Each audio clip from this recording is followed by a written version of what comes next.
It's Will, and I'm with my co-host, Daniel, and welcome to the Auto Chronicles Parts Podcast. Here we're going to pretty much tell a little story about our backgrounds, give you a little inside scoop on who we are as people and what gives us the kind of experience to start a platform like this. And we're going to let Daniel go first on a little bit of his experiences in the automotive industry. Got you. So I'm going to touch over just a little bit of my personal history. I've been a parts guy for 10 years now. Started off with O'Reilly's when I was working, when I was going to school. There was a parts store right down the road. I was 18, so I figured why not? Check it out. Got into an O'Reilly's job. Always loved cars, so getting into the parts store was kind of my only choice. Then to O'Reilly's, worked there 6 months. Immediately after, started looking at key carrier roles or closing manager, and got up to essentially assistant manager. I was doing all the second to the manager. When I was there, I transferred to 2 different stores. Went to a busier store to get the extra experience and just kind of learn more, fast-paced. Try to soak in the knowledge. Exactly. Yeah. Learned a lot from all the different managers I worked under, different people I worked with, people with a lot of experience. And got over, I actually went to Napa Auto Parts, a franchise, and really enjoyed it. I worked there for about 9 months. Got into some disagreements with management over pay. Didn't really get me to where I wanted to be. And you know how that goes, your typical corporate America stuff.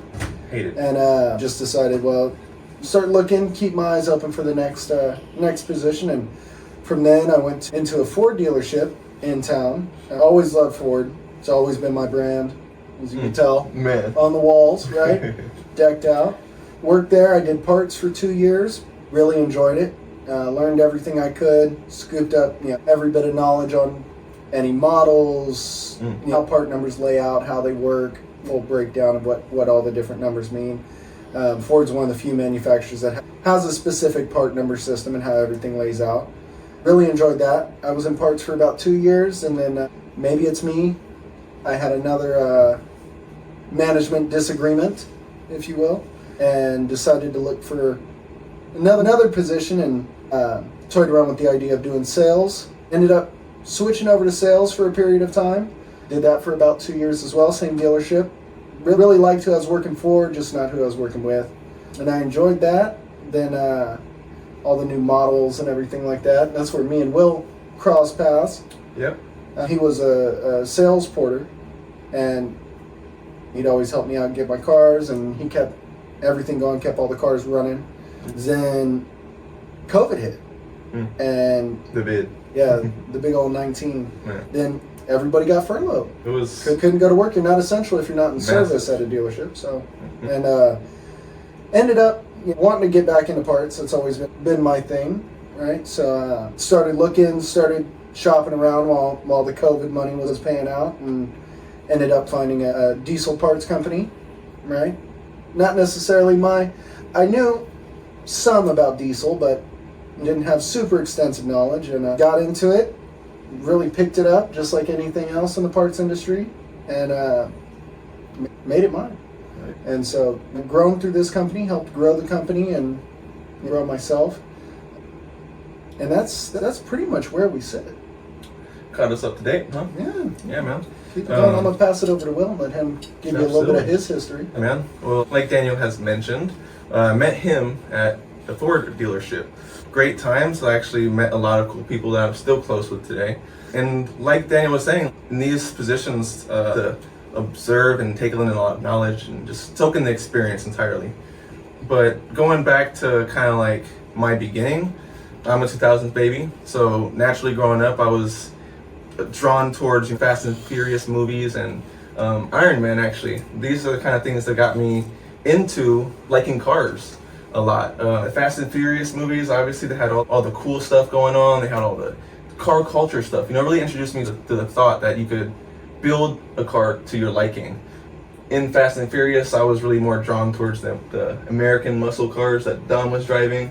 I wasn't really a big fan of the JDM. Still kind of iffy on it today. But and then Iron Man, he had really cool cars. Just something that I was just like, I have the possibility to probably own something like this one day, kind of thing. and just developed that interest in cars over time. My first car actually being a 1998 Cadillac DeVille. I loved the car. Didn't really get to drive it though, which made my passion for cars just a little bit more, because had something, lost it, right? So naturally, my first instinct was to get back to hustling, start working, hitting the fields, seeing what experience I can get. Over time, I had the casual food industry jobs, worked at a couple ice cream shops, and eventually led me to BMW. And at BMW, I was a service porter. I was really grateful for the opportunity. It introduced me to a lot of networking opportunities. And there I really had the experiences out of the benefits of the automotive industry. And had me interested in the automotive industry. Later on, I've ended up finding another job at Ford because BMW just didn't work out. There was a same thing, environmental issue. Worked there for about a year, got Ford load like everyone else, and over time was grateful enough to get a job here at the same diesel parts company that Daniel's working at. Story behind that's really interesting. I wasn't really looking for a job at the time, was fishing a little bit, but I noticed after a while Daniel started hitting me up saying, hey, come work for me, right? And I was like, oh, what? I applied, and everything worked out great since then. I've immediately jumped on the opportunity because that's my bro. Who wouldn't want to work with their homie? And especially around cars, right? So I'm here now with my boy, and just soaking in knowledge and really building my knowledge about parts and the automotive industry from the different side of it. But that's where we're at currently. But yeah, man. I'm down.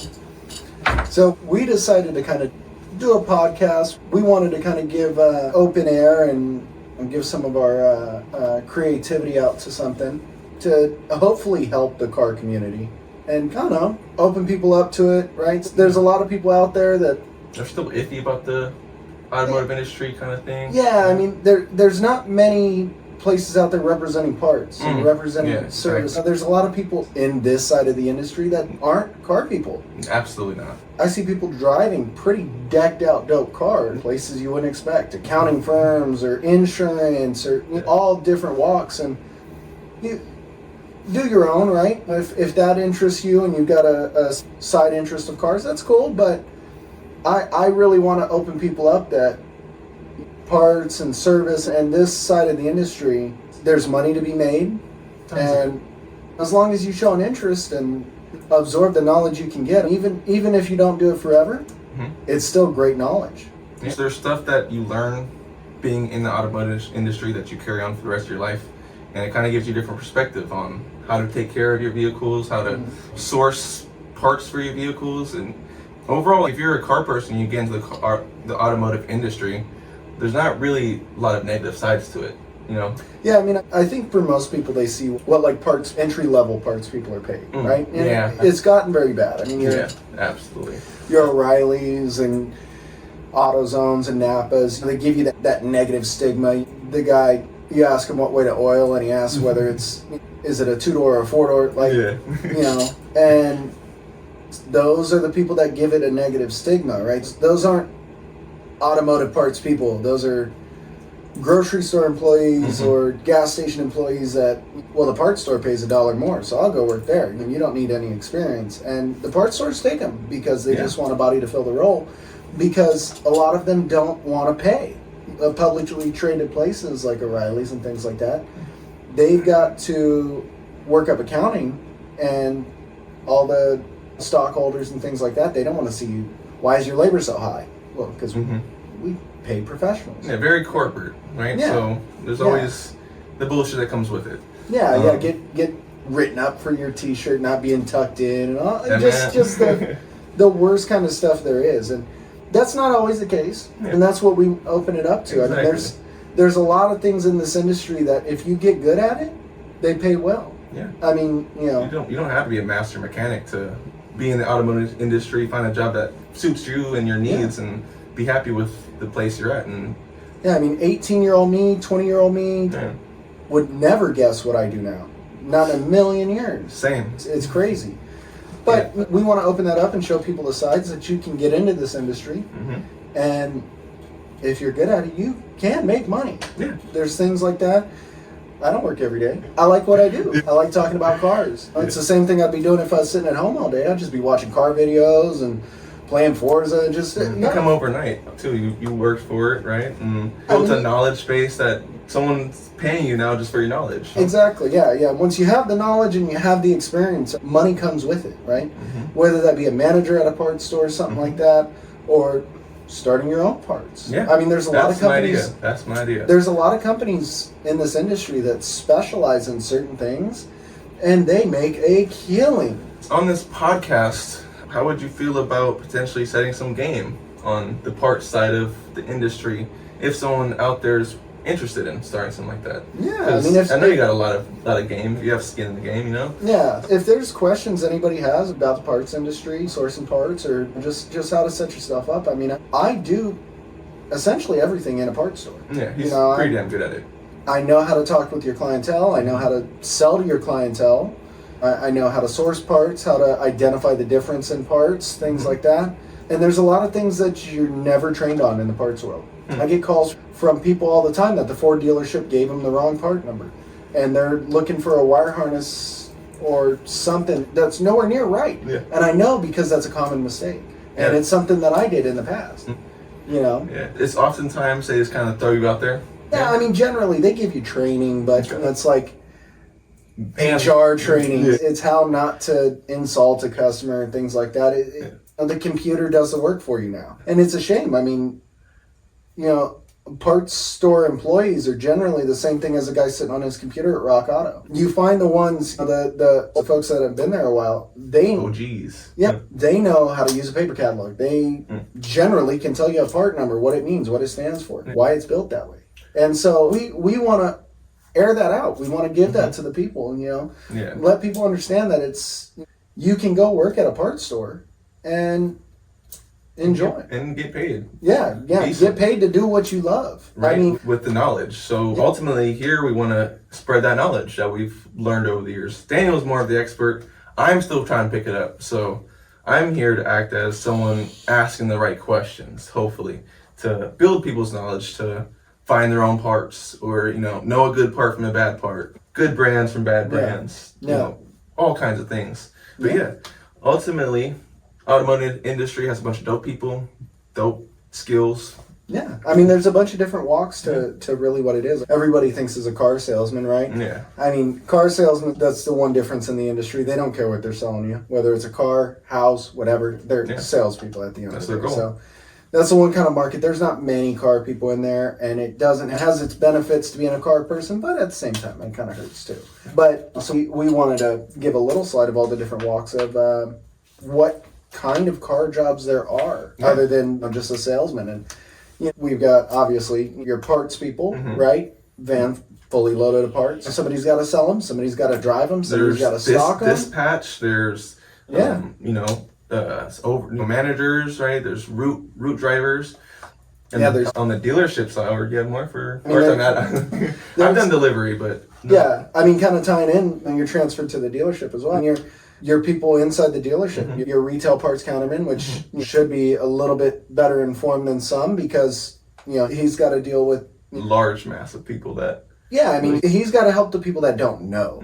At the end of the day, he doesn't have to be the quickest on the counter, but he's got to have the automotive knowledge to back it up, right? Somebody comes in looking for a part, you got to be able to identify what they're asking for and find the correct part. I mean, I had a coworker that she used to say, don't get them what they're asking for, get them what they need. Because it sounds like a woman that knows, Yeah, a lot of people don't know what they're looking for. And so, and then, dealership sides, there's tons of ways to look at it. There's the service, right? So you have service advisors, mechanics, service porters, right? Then you have sales side, right? Sales managers, there's sales porters. That's something that I was doing a lot. And these are great jobs, great opportunities. Yeah, I mean, I'd love to deal with... I had my fair share of experiences with service advisors. I just had one today, and oh man, this has been the biggest headache I've ever had with a dealership. Jeez, the guy would never call me back. Doesn't understand what the technician's telling him half the time. When I knew what was wrong with the truck, and it was covered under warranty. And so I took it to them because obviously I don't want to buy parts. I don't want to do the labor for it and have my truck down for a while. So I'm like, let me let them handle it. And Technician misdiagnosed off the bat and said, failed turbo. Yeah. I'm like, And you called it. yeah, I'm like, that's not it. Have him dig a little bit deeper. It was a cracked head, and I knew that. And I was like, have him dig a little bit deeper and confirm the cylinder head isn't cracked. Sure enough, 20 minutes later, or an hour later really, guy calls me back, said he pulled off the turbo. Sure enough, cylinder head has a crack in it. Beautiful. Great. Let's move forward with the warranty process. But it's a shame that I have to tell somebody that because it's their job. People aren't in it for the money. Or people are in it for the money. They're not in it for the passion. The passion will drive you. The passion will help you learn. And that's just my experience with service. I completely agree. I haven't had negative experiences like that, but from someone that understands kind of the routine that goes on in a dealership, it's the whole situation seemed kind of half-assed, essentially. Yeah. He was kind of like, I'm here he was dragging his feet, didn't want to call, and it wasn't a situation where he was constantly delivering me bad news. I mean, at the end of the day, the whole thing was covered under warranty. Yeah. You know, they were behind, but it's understandable. I work in parts. They know that I'm the VP of a parts company, so they knew what was going on. It was written up under the company. So it was one of those things. Why are you dragging your feet? Why are you not? And a lot of times I had to call the parts manager to get an update, which is a shame, right? Yeah. He should have nothing to do with service. So, but nonetheless, that was a headache in and of itself. But it's handled now. Yeah, it's back, done. Truck's back. Oh, yeah. Got my keys. You're it's rocking and rolling, good. yeah. Exactly, Oh, man. yeah. Well, then there's the other walk of life that totally Will brought up is the factory workers, the cars, and I want to touch even a little bit further. Auto design. Ooh. I mean, you guys do graphic design all the time. Everybody's got degrees in graphic design and things like that. I'm sure that is useful. That creative mindset definitely goes into the cars themselves. And some of the cars that they're doing, like Lincoln, I'm a Ford guy, Lincoln, right?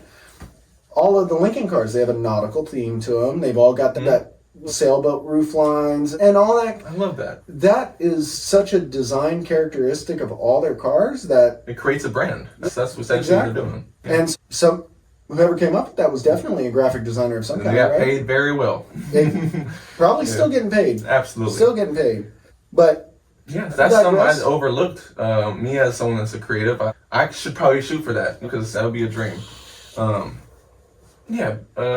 Speaking about cars and how they get put together and to and from, Daniel's got his truck back. Do you want to start the next segment and just give them a little taste of what we are rocking? Exactly. Yeah. So I wanted to share some of our current projects. Yeah, let's get into it. It's actually yours up first. Shit. There you go. We're backwards.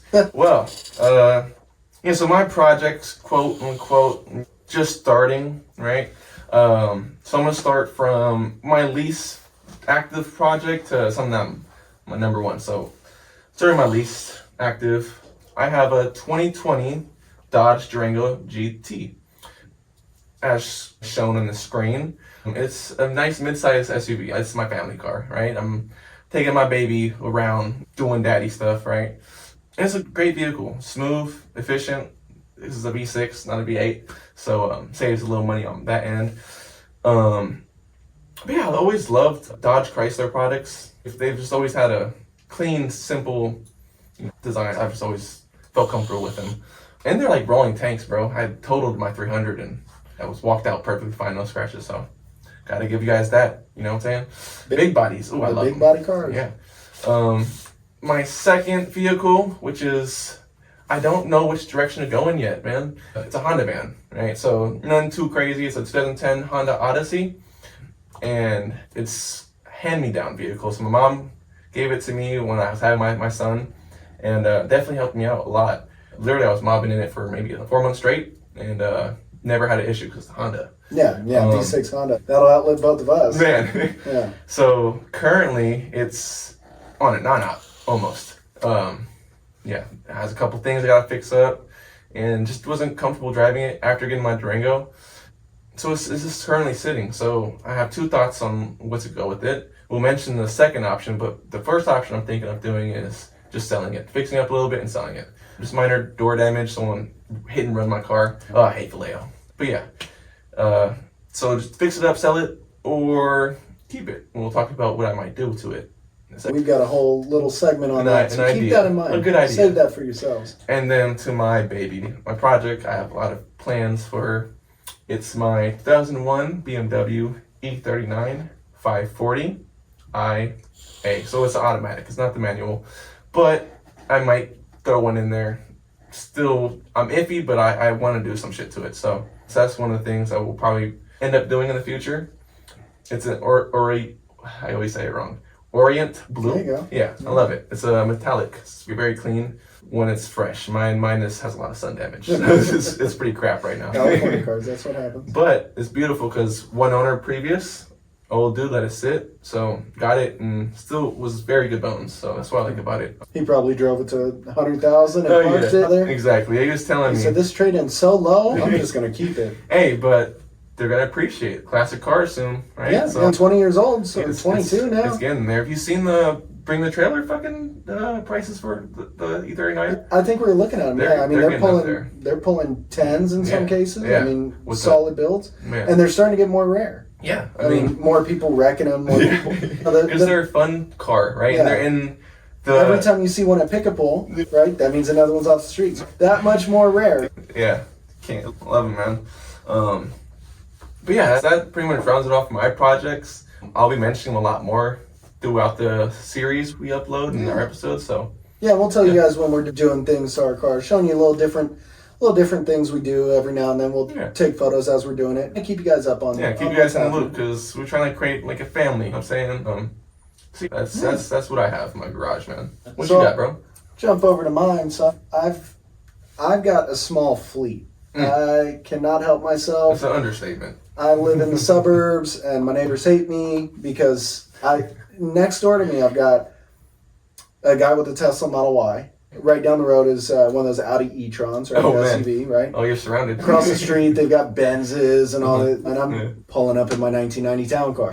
Knocking. So I'll run through a few of them, right? So my 1990 town car on the top left, I'll start with that one. That's my newest purchase. It's a 1990. So that's the first year of that body style, but the last year of the 5.0.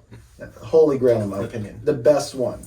I want to swap out the dash for a 90, 95, 96, the rounded dash. Yeah. That's a deal. But and then the front end, I like the newer front end, so I'll swap to that because this one's fairly beat. $900 though. Hey, can't beat that. No, right? That's a steal of a deal on wheels. There we go. Then my others, I'll go to my next newest one. So my in-laws passed down to me my wife's uncle's truck. So he passed a few years back, and big Ford guy. Had a bunch of Ford stock. All he drove was Fords for 20, 30 years.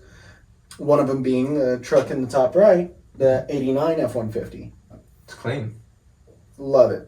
114,000 miles. Clean as a whistle. It has less mileage than my other truck. I'll bring that one up in a minute. But beautiful, right? Little spot of Bondo on the door. Need to paint over it, but we gotta get a picture of that Bondo up. We gotta put that up. Eventually. I don't want to hurt it yet. But love it. 5-liter. That one's an automatic, but California truck, so it's got AC. Nice. XL, so rubber floor mats, all the bills and whistles. All the little juicy stuff, right? Headlight dimmer on the floor for those classic guys. You know what that is. Then just the little thing in the corner. My wife's Lincoln MKS, right? Ford Taurus. Ford Taurus with massage seats and stuff. Nice car. Love the car. Pano roof. 3.7, so 300 horse and a mid-size sedan. It's pretty good. It keeps up. I like it. But then my truck, my daily, my 2015 F-150. The one you just got back. Yeah, the one I just got back from the dealership. It's 270 EcoBoost. Love that truck. Everything about it's gravy. So the Eco Beast. Yeah, the Eco Beast. It's 2.7. I put on stage 2 turbos from CSR out of Canada, running if I remember correctly, it's a 5-star tune for 91 performance, and I got the 91 tow and the adaptive. It's nice. Love the truck. 2-wheel drive, crew cab. My favorite color in the world. Got rid of all the chrome as soon as possible. Blacked it out. Did the bumpers black. grill black. Right now I'm running on 24s. I used to have it on 6s, but you're riding. Yeah, I love it. Then my oldest and my most perfect, cream of the crop, the shell on the, I can't remember. The top shelf. Creme brulee. That's it. Oh, okay. My 92. So my 92, the black one, my 92 F-150. Ooh. It's a flare side with a 5-liter and a 5-speed manual, but it's a night edition. Oh, man. So not many out there. You see them from time to time. I see them pop up for sale, right? It was just an appearance package, but some of the designers and whatnot gave it credit as a precursor to a Lightning.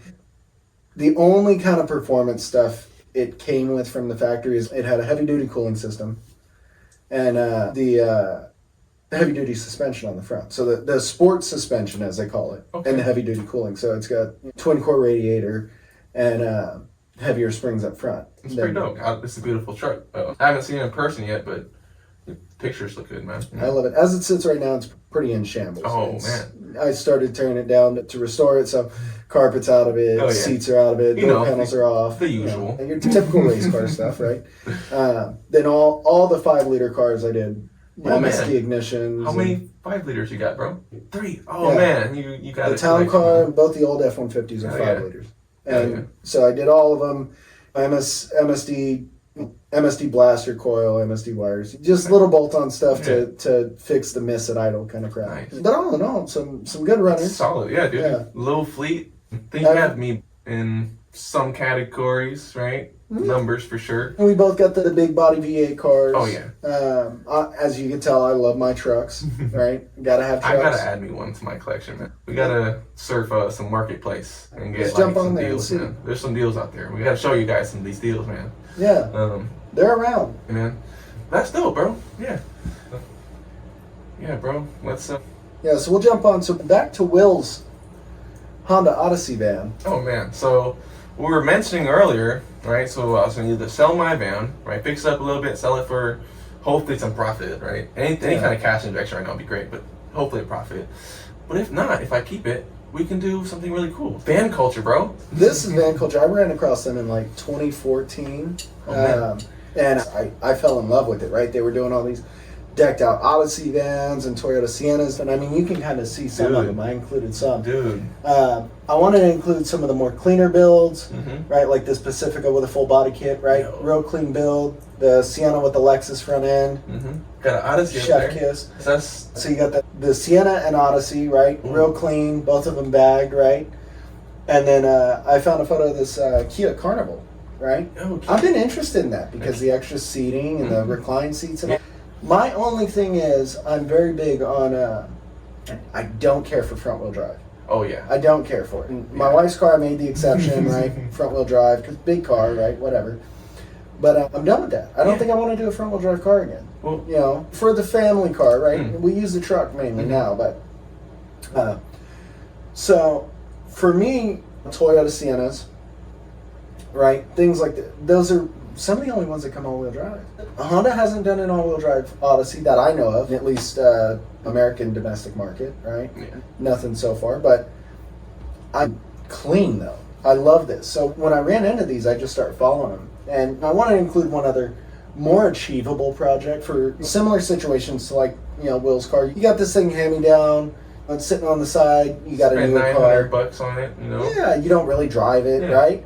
Dodge Caravan. Man, slammed, some wide wheels, slick tires. A little low budget build, but still very clean. Minivans don't have to be boring. A lot of them they make ample power. Wow, man. I remember driving the Honda van that I have for the very first time. Story behind that was 14, snuck out, took it, right?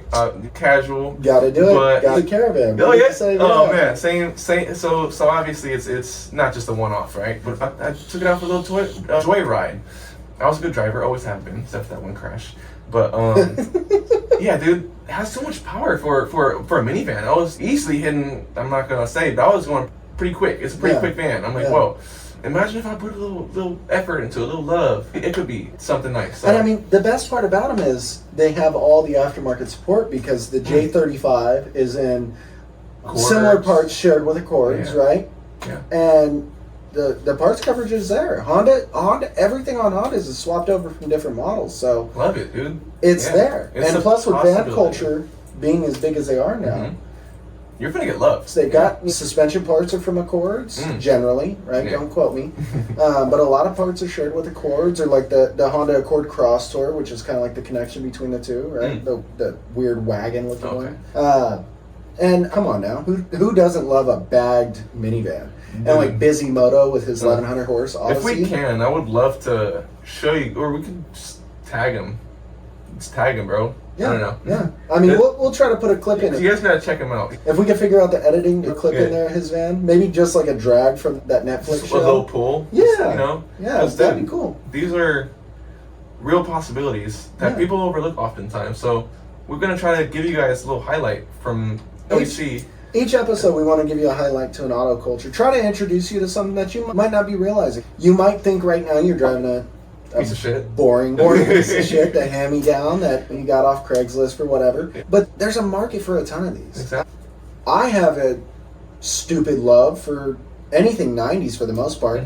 But the car that I love that nobody else seems to is early 90s. Keep that in mind, early 90s. Mercury Sables and Tauruses. Gross.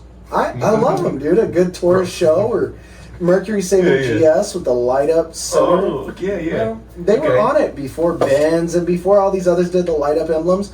Mercury was on it. Dude. They did the whole front with lights and it popped up right behind the emblem. Innovation.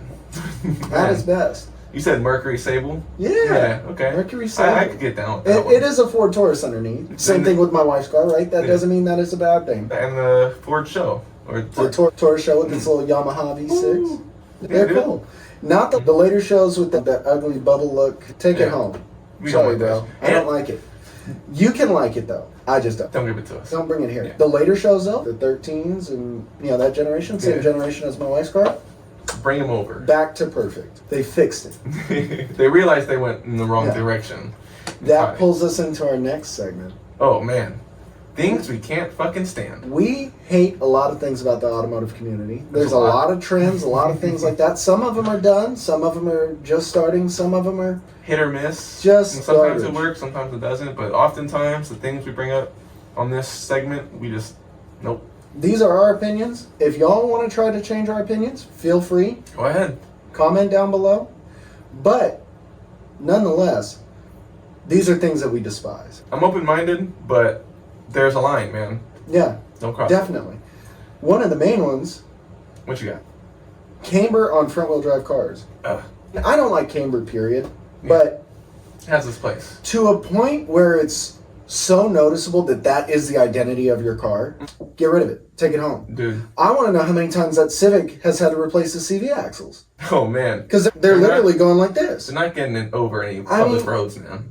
What? It's a look that died in like 16. Stop it. And all the BRZs, FRSs, and all that. That's the most common. That's all I see out of those. Oh, man. Anytime you see one driving down the road, if it doesn't have camber, it's an old man driving it. When you think a piece of shit can't get any worse, they camber it. And it's like, what the fuck? Exactly. Come on, man. And then all these videos, like, camber, and it looks dumb, bro. It looks dumb. The place for it is in drifting, right? Yeah. If you're a drifter, professionally or amateur, that's great. That has a purpose. You know what I'm saying? I understand. I know a lot of people use it for show cars, road racing and stuff like that too. Yeah, just like curves and things. Because you turn in, the pitch of your front suspension changes the wheel. So as you turn in, right, it normally brings the wheel back a little bit and then takes off some of your tire.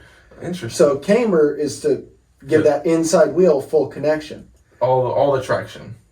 But it still looks terrible. It still looks terrible. But that level of camber is not noticeable. It's slight. You might see it if you're looking dead at the front end of a car. Oh. But it is what it is, right? Yeah. Let it go. Keep moving on. But when you're going that hard, that's only for looks. Yeah. You're not using it for any reason, right? It's obviously not a drift car. It's a Civic, right? Unless you get the McDonald's trays out. Some of you know what I mean. The ones of you that don't, you've got some growing up to do. Let's drop that a little bit of knowledge for the ones that don't know. Do you not know? I'm sorry, I don't. I own a Civic. Bro, you're from the Bay. What is a McDonald's tray? McDonald's trays. You put the McDonald's trays under the back wheels and pull the park brake. Oh, to get drifting going, huh? Yeah, some people used to use like milk crate kids.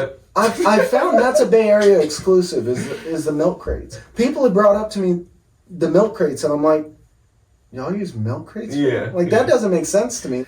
McDonald's trays, it's perfect. You literally just drive on it and pull. Well, that's how you know it's some old shit, because McDonald's ain't got no trays no more. It's in and out. They do. No, they still got. Bro, we were just at McDonald's and they brought us trays. What are you talking about? Okay, all right. I am wrong. I was gonna say, I'm like, I don't know what I was thinking. Broke Boys Unite. Yeah, McDonald's. The dollar menu. The plug. Yeah. Gotta feed the kids. But on to the next part, because we're going too much into that. Infinity G37s with straight pipes. G35s, G37s. Stop it. Anything that sounds like a turd, and you just cut it out. This trumpety, overly loud, it reminds me of, there's a South Park episode with the biker gang? Yeah, the biker. Yeah. That's what you look like. That's what you sound like. You're driving on the road. You've done nothing to it except just cut the exhaust and just weld in a straight pipe to the back. Yeah. Why? A G37, there's a reason a lot of people love them. They're cool cars, they're rear-wheel drive, they're luxury, right? It's I refer to it as the poor man's CTSV, right? Yeah. It's an affordable rear-wheel drive car with a decent power output. Yep. Y'all are fucking it up. Bad Stop. Thing. It's insane. Yeah. Like, if you want to do something, we get it. Yeah. Why not? Why go half-assed with it? Why not? Mufflers are not that expensive. Right. That's what I'm saying. If you're gonna let's get you guys some knowledge on these parts. Yeah. Right. A muffler can be $60, $70 at parts. Y'all got Amazon. I didn't have Amazon when I was doing most of this. I mean, it was there, but it didn't have any parts coverage, and it was just the worst Chinese stuff in the world. Yeah. Y'all have the ability to literally order this stuff on Amazon and have it next day. Oh man, I really wanna do my exhaust this weekend. Yeah. Amazon, $35, Chinese muffler. Boom. And you don't sound like shit. To your door. Sounds clean. I don't care what kind of muffler you put on it, it's probably gonna sound clean. Yeah. That shit, take it home. Yeah. Fuck that. Done. And we wanted to just give y'all a diagram of exhaust, because y'all are fucking doing some wild shit with that. Wild. What is this? I can't get behind it. Bozozuka, right? Yeah, dude. I can't make any sense of it. Bozozuka? That's what that exhaust stuff's called? Yeah. Alright. Yeah. Awful. I don't care for it. I know it's got its thing in other countries, right? But nonetheless, don't bring that shit here. Take that home. I saw a Mustang with it. No. When I was looking for a good photo. I saw a Mustang with it. Awful, bro. Yeah? Awful. Oh, man. It was an SN95. Yeah. Okay. Of course, an SN95 would have some shit like that. I thought, when you said it, a Mustang, I thought of a Fox body with it. You know, kind of like this one right here. Nobody fucks up a Fox like that purple one? That's not a Fox, bro. That's like a Cressida or something. That is a JDM car. Okay. But you notice how most of them are JDM cars, right? Yeah. Except the fucking dumbass Lambo with some weird shit on it. Fuck. We're done. We're done. Well, yeah. And to wrap it up, this episode, right? Each time we close, I'm on the right track, right? Yeah. Okay, cool. Every time we, round off these episodes, we kind of want to leave you guys with some game, some kind of like information that will take you farther than, right? Yeah, some little fun fact that we've learned in our experiences that, and if you guys have more, ask us more. We'll do a full clip of these at the end for just little knowledge and things like that. If y'all got a weird thing about your car, I'm not asking to diagnose your car. I'm not doing that. Your car's got a rough idle. It only happens when it's cold and when the car's in like first gear but not second. Like, I'm not diagnosing your car. Diagnosing over the phone is not a real thing. Take it home. But if y'all have an honest question like, hey, how does this work? How does that work? Right? Like hybrids. How does a hybrid powertrain work? I can explain you a lot of that. Yeah, and we probably will bring that knowledge to an episode one day. If y'all don't issue it, we will. But feel free to ask the questions. Yeah.